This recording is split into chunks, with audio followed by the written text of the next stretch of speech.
नमस्कार विद्यार्थी मित्रांनो, मी बाळासाहेब दैफळे बँकर्स पॉईंटच्या ऑफिशियल यूट्यूब चॅनलवरती तुमच्या सगळ्यांचं पुन्हा एकदा स्वागत करतो।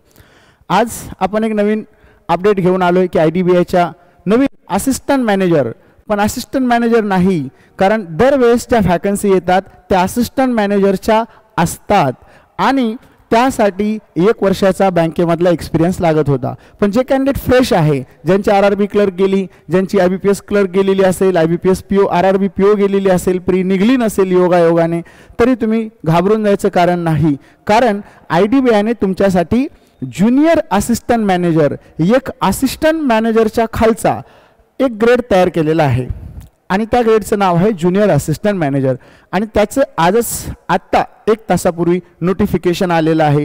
त्या नोटिफिकेशनच्या बाबतीमध्ये मी तुम्हाला पूर्ण डिटेल माहिती या व्हिडिओमध्ये देणार आहे।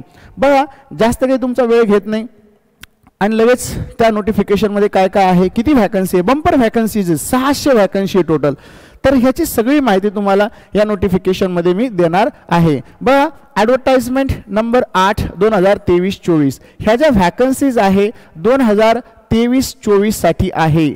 ओके, त्यानंतर ॲडमिशन टू IDBI PGDBF काय आहे तर तुम्हाला सगळ्यांना माहिती आहे, बँकांचं मणिपाल सोबत टाइप असतं। इन्क्वायरीच्या वेळेस सुद्धा आम्ही सांगत असतो की बँकांचं मणिपाल युनिव्हर्सिटी सोबत टाइप आहे आणि त्या टाइप मधल्याच ह्या वॅकन्सी आहे। ओके, ह्या वॅकन्सी PGDBF म्हणजे post graduate diploma in banking and finance. आता मणिपालने वेगवेगळे डिप्लोमाज तयार केलेले आहे, banking and relationship manager, banking and finance and marketing, हे असे काही कोर्सेस आहेत की तुम्हाला 1 वर्षाचं डिप्लोमा सर्टिफिकेट देखील ह्या ठिकाणी भेटणार आहे। आणि सगळ्यात महत्त्वाचं, याची फॉर्म भरण्याची तारीख जी आहे, last date of application 30 September 2023 आहे आणि हा असिस्टंट मॅनेजरचा ग्रेड नाही म्हणून याला अनुभवाची गरज नाही। त्याच्या अगोदर आता त्यांनी नवीन, बघा आपण पूर्ण याची डिटेल माहिती या ठिकाणी बघू। बघा, IDBI बँक इथं दिलेलं आहे, IDBI bank has type with Manipal global education service, जिथून मी पण डिप्लोमा कंप्लीट केलेला आहे, बँगलोरू सोबत त्यांनी टाइप केलेला आहे। आणि त्यानंतर NITTE Nitte education international private limited NEIPL greater Noida, पण शक्यतो तुमची ट्रेनिंग मणिपाललाच होते, नेहमी लक्षात ठेवा। हा एक वर्षाचा कोर्स असतो, dynamic graduate for 1 year post graduate diploma in banking and finance PGDBF। मी आधीच सांगितलं, 6 महिन्याची क्लासरूम ट्रेनिंग असते, त्यानंतर 2 महिन्याची इंटर्नशिप असते आणि 4 महिन्याची ऑन जॉब ट्रेनिंग OJT असते बँकांमध्ये। असा टोटल 1 वर्षाचा हा पूर्ण कोर्स असतो। हा कोर्स झाला की तुम्हाला ज्युनियर असिस्टंट मॅनेजर यांचा आतापर्यंत बँकेमध्ये ग्रेड नव्हता, तर त्यांनी सांगितलेलं आहे, after successful completion of the course candidate will awarded PGDBF diploma and inducted into the IDBI bank as a junior assistant manager grade O। हा नवीन ग्रेड तयार केलेला आहे। आता subject to fulfil eligible criteria आणि advertisement म्हणतात, पण diploma complete झाला की तुम्हाला ह्या केसमध्ये 100% तुम्हाला ह्या पोस्टवरती अपॉइंट केलं जातं। ओके, आता बघा याच्यामध्ये हे त्याचे झोन आहेत वेगवेगळे, झोनचं आपल्याला काही घेणं देणं नाही, कारण याच्यामध्ये जो इम्पॉर्टंट पार्ट आहे तो आपण बघणार आहे। Candidate please following the specific criteria म्हणते, ऑनलाईन तुम्हाला फॉर्म भरायचा आहे, हे सगळं काही वाचत बसायची गरज नाही। आता इथं बघा वॅकन्सीज, जे इम्पॉर्टंट पार्ट आहे तो आपण इथे घेणार आहे। वॅकन्सीज मध्ये एज, तुमचं एज इयर्स ॲज ऑन 31/8/2023 ला 31/8/2023 पर्यंत तुमचं वय हे 20 वर्ष कंप्लीट असायला लागतं मिनिमम आणि मॅक्झिमम 25 वर्ष।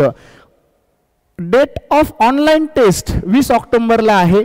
वॅकन्सी या 600 आहे, पण याला हॅश मारलेलं आहे, इथं हॅशचं दिलेलं आहे बघा। Number of vacancy mention above is provisional and can be modified आणि त्याचे सगळे राईट्स बँकला आहेत म्हटलं। दुसरी गोष्ट, पहिले त्यांनी 400 मुलांना बोलवणार आहेत, सगळ्याच्या सगळ्या 600 मुलांना बोलवणार नाही, पहिले 400 मुलांना त्यांनी बोलवणार आहे, नंतर उरलेले 200 मुलं त्यांनी बँकांमध्ये बोलवणार आहेत। त्याच्यामध्ये अनरिझर्व आहेत 243। IDBI नॅशनलाइज होती, आता ती प्रायव्हेट झाली, पण IDBI बँक ही अशी एक बँक आहे जी IBA चे सगळे नॉर्म्स फॉलो करते। म्हणजे तुम्ही जर एखाद्या बँकेत लागले तर तुम्हाला जे ग्रेड पे असतात, प्रायव्हेट बँकांमध्ये पॅकेज असतं, पण इथं तुम्हाला ग्रेड पे भेटणार आहे।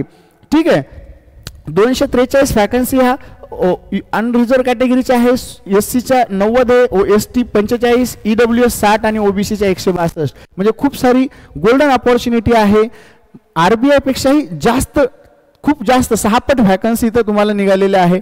पुन्हा ह्या हँडिकॅप लोकांसाठी सुद्धा वेगवेगळ्या ज्या आहे VIOH PWD कॅन्डिडेट म्हणू आपण पर्सन, त्याच्यामध्ये तुम्हाला किती भेटलेलं आहे विथ डिसॅबिलिटी, तर ह्या 14, 11, 13, 13 आहे रिस्पेक्टिव्हली. ओके, तर हे एक आपल्याला याच्यामध्ये इम्पॉर्टंट पार्ट होता वॅकन्सीज.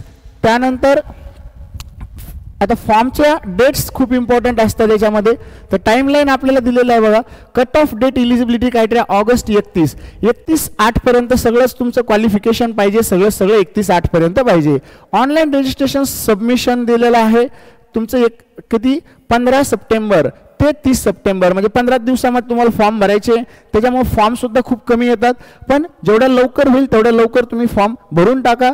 एक्झाम डेट सुद्धा दिलेली आहे, म्हणजे तुम्हाला जर समजा ह्या याच्यामध्ये जॉब लागला, ऑक्टोबर दिली म्हणजे नोव्हेंबर डिसेंबर, तर तुम्ही पुढच्या वर्षामध्ये IDBI बँकेत असू शकता. आमचे 2 मुलं जे होते ज्यांनी LIC EDO जॉईन केलं होतं, एकाने सारस्वत बँक, तो रिसेंटली झालेल्या IDBIच्या असिस्टंट मॅनेजरच्या ग्रेडमध्ये तो लागलेले आहेत दोन्ही स्टुडंट. एक लक्षात ठेवा, सगळ्यात जास्त पॅकेज ही IDBI बँक देते as compare to nationalise bank. जसं आपण म्हणतो SBI देते पैसे जास्त, नाही, SBI पेक्षाही जास्त कोण पगार जास्त देत होते एम्प्लॉईला, किंवा एम्प्लॉईला बेनिफिट कोण जास्त देत होतं आतापर्यंत, तर IDBI देत होते. पण IDBI आता थोडीशी प्रायव्हेट झालेली आहे, पण ज्या काही नॉर्म्स आहेत IBAच्या फॉलो करत असल्यामुळं as compare to private bank कितीतरी पटीनं IDBI चांगली आहे. तर तुम्ही हेही फॉर्म भरू शकता, काही काळजी करण्याचं कारण नाही. आता सगळ्या इलिजिबिलिटी डेट्स तर आपण इथं ऑलरेडी बघितलेल्या आहे.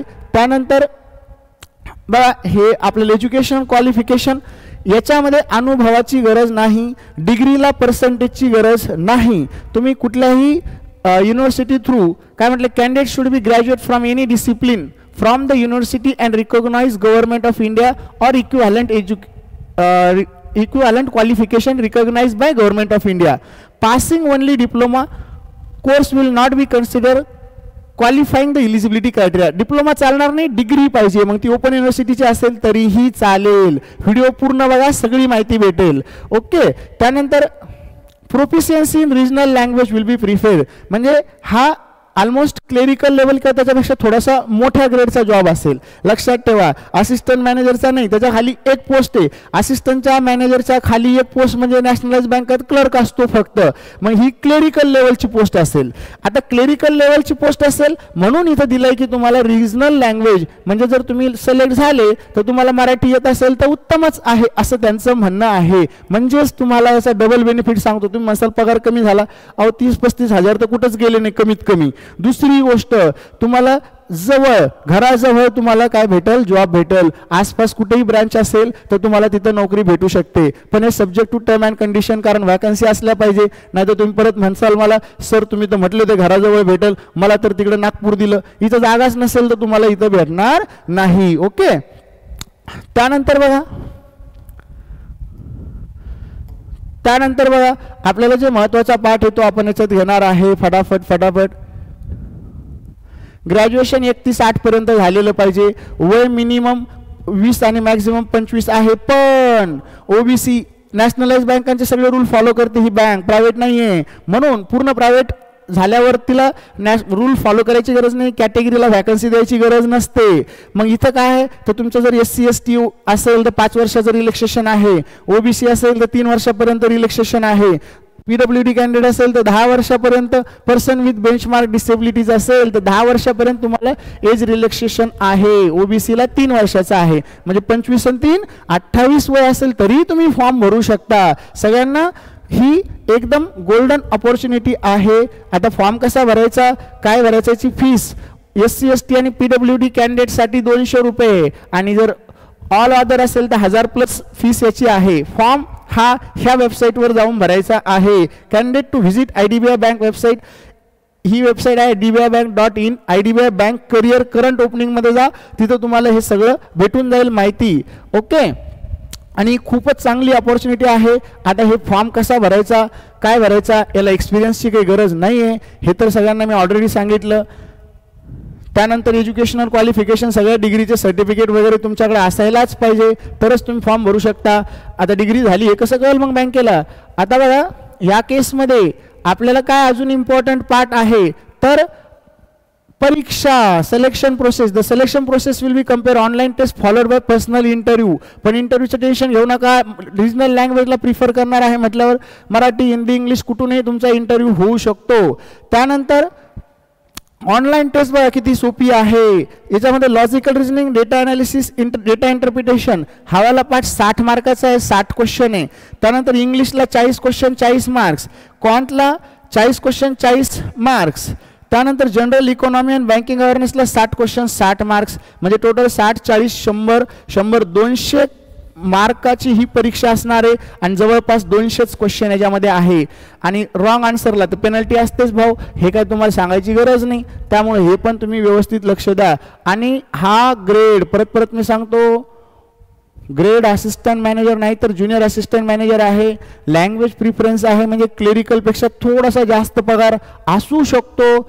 बघा इथं दिलेलं आहे तुम्हाला स्टायपन करियम. आता स्टायपन पण असतं याच्यामध्ये. तुम्ही म्हणसाल 1 वर्ष आम्ही तिकडे जाणार मग फुकट खासायचं का तिथं जाऊन, तर नाही. काय म्हटलं, ड्युरिंग द ट्रेनिंग पिरियड 6 महिन्यामध्ये तुम्हाला 5,000 रुपये पर मंथ. खायला प्यायला त्यांचंच असतं, तुम्हाला खायची गरज, घेऊन तिथं जाऊन राहायची गरज नसते, रूम शोधायची गरज नसते, 5 स्टार हॉटेलच्या सुविधा असतात. मग आपल्याकडं इथं 5,000 रुपये भेटणार आहे. त्यानंतर ज्यावेळेस इंटर्नशिप असेल बँकांमध्ये त्यावेळेस तुम्हाला 15,000 रुपये महिना देणार आहे. मग आता मला सांगा इंटर्नशिपला 15,000 द्यायला लागले आणि the bank reserve to right recover stipend from candidate exit. म्हणजे जर तुम्ही मध्ये सोडून गेले तर त्यांनी काय करणार, तुमच्याकडून पैसे घेणार जे स्टायपन दिलेलं आहे ते. आता 8 महिने ट्रेनिंग आणि इंटर्नशिप झाल्यानंतर तुम्हाला काय म्हटलं, PGDF course candidate absorbed in the bank and shall be posted as an on job training initial period for 4 month any of the bank branches offices as per the requirement म्हटलंय. आणि बघा सगळ्यात पुढं भारी तुम्हाला तुमचं ज्याच्यावर जास्त लक्ष असतं त्याचावाला पाठ इथं दिलेला आहे. बघा काय म्हटलं, बघा on the successful completion of the PGDF course comparison CTC would be between 6,14,000 ते 6,50,000 CT टू CT, म्हणजे मिनिमम 6 लाख पगार तुम्हाला भेटणार आहे. मला सांगा 6 लाख भागिले 12 केले तर 50,000 रुपये होते, 12 पंचे 60. आता याच्यातले मी काय म्हणतो, सगळे वरचे 10,000 जाऊ द्या, कशाला 10% PF, अजून काही तुमचं काटाकटी हे ते. आता 6,14,000 आहे पण मी 6 लाख म्हटलं तर 50,000 ते झाले. त्यातून वरचे 10% जर तुमचे कटले समजा इन्शुरन्स हे ते मेडिकल वगैरे तरी 40,000 येणार आहे. 40चे जाऊ द्या, 40 बी गेले खड्ड्यात, 35 तर येईल. मग बघा खूप गोल्डन ऑपॉर्च्युनिटी तुमच्यासाठी ही आहे. आता काय म्हटलं, ग्रेड ओ ऑफिसरचा ग्रेड हा क्लर्कपेक्षा एक मोठा असणार आहे. Shall be eligible for TAHA, म्हणजे तुम्हाला हाऊस अलाउन्सेस वगैरे, लोकल कन्व्हिन्स, ते सगळ्याच्या सगळं, lunch facility, visiting officer facility, line facility, हे सगळ्याच्या सगळं ग्रेड ए ऑफिसरला जे भेटतं. Grade officer shall B eligible for TAHA, local convince, subsidized lunch facility, visiting officer facility in line with facilities limit applicable to the grade A officer. म्हणजे grade A ऑफिसरला ज्या limit आहे त्या सगळ्या limit पर्यंत तुम्हाला या सगळ्या फॅसिलिटी भेटणार आहे. However any other allowances, performance linked variable pay, staff loan आणि हे जे आहे facilities which is applicable to the other full time employees, कारण benefit of other facilities which are applicable to the other full time employees of the bank shall not be admissible. म्हणजे हे तुम्हाला काही बाकीच्या काही समजा आणखी फॅसिलिटी ह्या तुम्हाला सध्या भेटणार नाही. पण कसं असतं, कोणत्याही बँकेत गेले तुम्ही 3 वर्ष काम केलं तर 3 वर्ष काम केल्यानंतर आता काय झालं, अगोदर एक्झिक्युटिव्हच्या जागा निघत होत्या, आता एक्झिक्युटिव्हचा रोल सुद्धा त्यांनी चेंज केलाय. त्याच्या नंतर हा एक पोस्ट त्यांनी तयार केली, ज्युनियर असिस्टंट मॅनेजर, आणि एक्झिक्युटिव्हला दुसरं मार्केटिंगसाठी जॉबचं टाकलंय. तर पहिले काय व्हायचं, एक्झिक्युटिव्हने 3 वर्ष काम केलं की 3 वर्षानंतर त्याला असिस्टंट मॅनेजर बनवत होते. तुम्ही इथं 2-3 वर्ष केले की असिस्टंट मॅनेजर बनणारच आहे, म्हणजे ऑल फॅसिलिटीज तुम्हाला नंतर भेटणार आहे. पण स्टार्टिंगला सुद्धा तुम्हाला 50,000 रुपयाच्या वर पेमेंट इथं असणार आहे, लक्षात ठेवा. म्हणजे POच्या इक्वलंट हा जॉब तुम्हाला असणार आहे. Annual increment shall be granted based on performance, हे तर तुमच्या परफॉर्मन्स असते. Grade O officer shall be consider promotion to the grade A on completion of 3 year services. आत्ताच तुम्हाला सांगितलं होतं मी की तुमचं प्रमोशन होणार, जसं एक्झिक्युटिव्हचं होत असतं तसं तुम्ही 3 वर्ष झाल्यानंतर तुम्ही ग्रेड ए होऊन जाणार डायरेक्टली. ओके, आणि होतच, मला माहिती आहे बँकांमध्ये प्रमोशन कसे होतात फास्ट. ठीक आहे. Will be probation for period 1 year. तुम्हाला 1 वर्षाचं प्रोबेशन पिरियड असणार याच्यामध्ये. त्याच्यानंतरच फॅसिलिटी सगळ्या भेटत असतात. प्रोबेशनमध्ये कोणच तुम्हाला विचारत नाही. त्यानंतर रिझर्वेशन जे आहे ते आहे सगळ्याच्या सगळं. बाकी डेफिनेशन म्हणजे सगळीच्या सगळी PDF आपण याच्यामध्ये बघितलेली आहे. ओके. तर लवकरात लवकर हा फॉर्म भरून टाका. मणिपाल संबंधित काही अजून तुम्हाला मणिपालचे मी ICICI, axis bank, yes bank याचे ऑलरेडी व्हिडिओ अपलोड केलेले आहेत. तरी तुम्हाला काही डाऊट्स असेल तर आपला जो खाली नंबर स्क्रोल होतोय त्याच्यावरती तुम्ही मला व्हॉट्सअपवरती मेसेज करू शकता. मी पर्सनली तुम्हाला सगळे गायडन्स त्याच्या बाबतीत करेल. हा व्हिडिओ तुम्हाला जर आवडला असेल, कसं असतंय आपले भरपूर सारे रिलेटिव्ह असतात, भरपूर सारे कॉलेजचे फ्रेंड्स मित्र मैत्रिणी असतात ज्याच्या ग्रुपमध्ये आपण गुड मॉर्निंग गुड आफ्टरनून असे मेसेज टाकत असतो. पण त्याच्याऐवजी जर असे काही व्हिडिओ तुम्ही त्याच्यावरती पोस्ट केले, जर तुम्ही टाकले, तर त्यातला एखादा जरी विद्यार्थी तुमच्यामुळे लागला, अभ्यास करणार असेल, त्याला माहीत नसेल, कारण 15 दिवसाचा फक्त टाईम आहे फॉर्म भरायला, एकदा का डेट निघून गेली की त्याचं संपलं, तर असे विद्यार्थी फॉर्म भरू शकतात. म्हणून आपला हा व्हिडिओ तुम्ही सबस्क्राईब शेअर करायला विसरू नका. आणि आपलं चॅनल देखील आपल्या मित्रांना सुद्धा सबस्क्राईब करायला लावा, रिलेटिव्हजला सुद्धा सबस्क्राईब करायला लावा. भरपूर सारे नातेवाईकांचे ग्रुप्स असतात, त्यानंतर फॅमिली मेंबर्सचे ग्रुप असतात, तर याच्यामध्ये टाकायला तुम्ही हा व्हिडिओ विसरू नका. धन्यवाद.